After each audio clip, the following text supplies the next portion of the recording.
أعوذ بالله من الشيطان الرجيم. بسم الله الرحمن الرحيم. الرحمن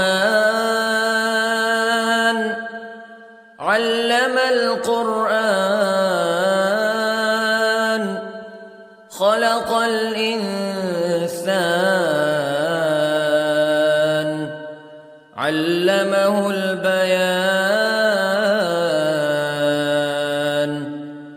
الشمس والقمر بحسبان والنجم والشجر يسجدان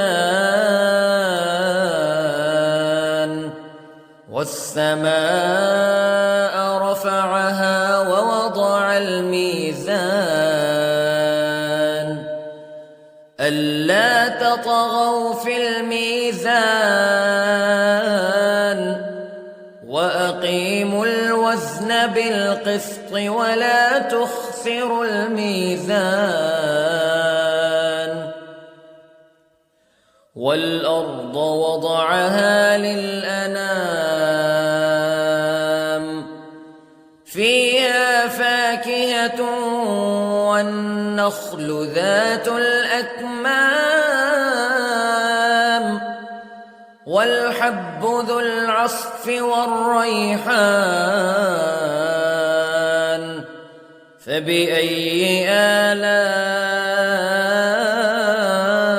ربكما تكذبان. خلق الإنسان من صلصال كالفخار وخلق الجان من مارج من نار فبأي آلاء ربكما تكذبان. رب المشرقين ورب المغربين فبأي آلاء ربكما تكذبان. مرج البحرين يلتقيان بينهما برزخ لا يبغيان فبأي آلاء ربكما تكذبان. يخرج منهما اللؤلؤ والمرجان فبأي آلاء ربكما تكذبان. وله الجوار المنشآت في البحر كالأعلام فبأي آلاء ربكما تكذبان. كل من عليها فان ويبقى وجه ربك ذو الجلال والإكرام فبأي آلاء ربكما تكذبان. يسأله من في السماوات والأرض كل يوم هو في شأن فبأي آلاء ربكما تكذبان. سنفرغ لكم أيها الثقلان فبأي آلاء ربكما تكذبان.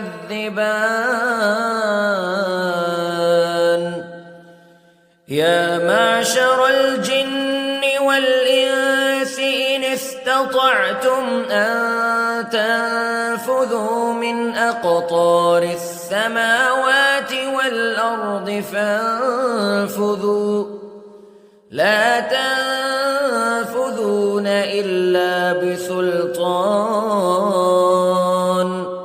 فبأي آلاء ربكما تكذبان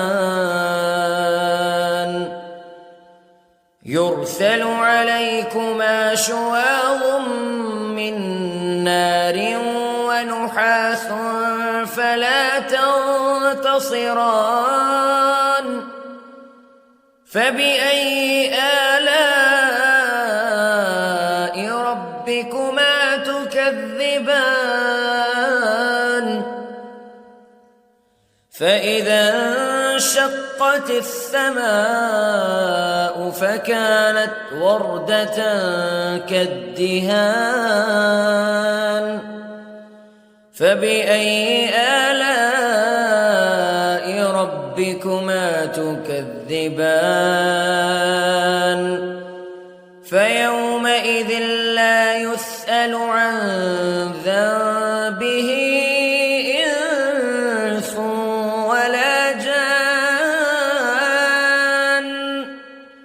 فبأي آلاء ربكما تكذبان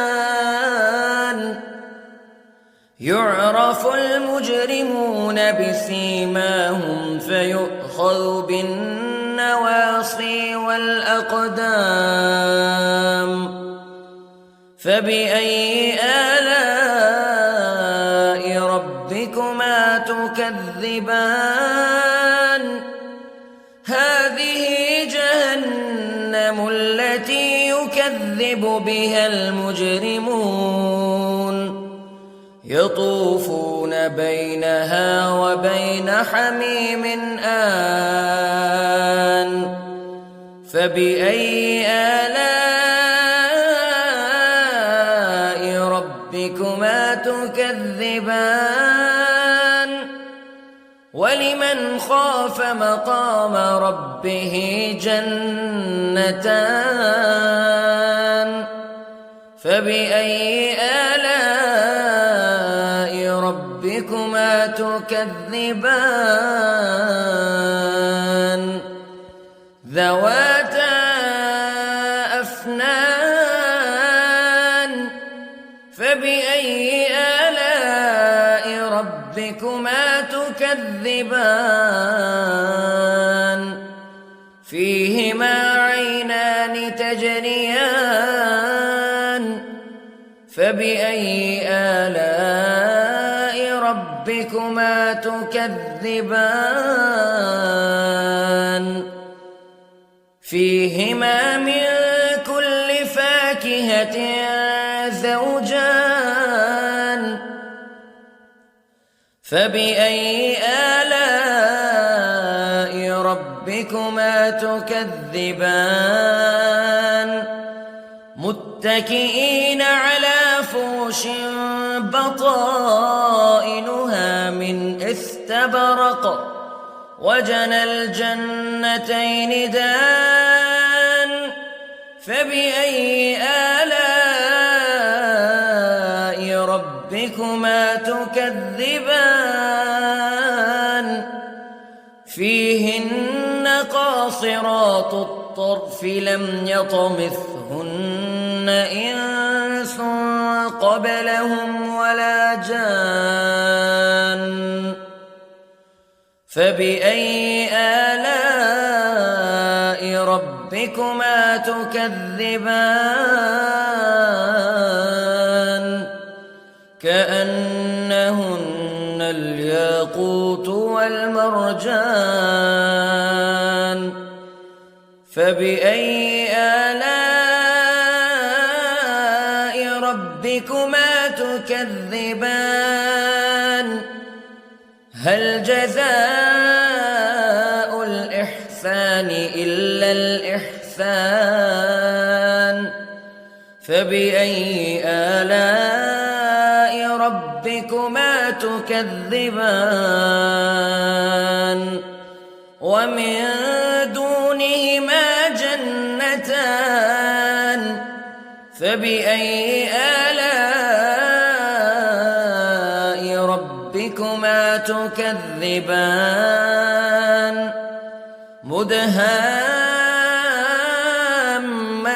مدهامتان فبأي آلاء ربكما تكذبان فيهما عينان نضاختان فبأي آلاء ربكما تكذبان فيهما فاكهة ونخل ورمان فبأي آلاء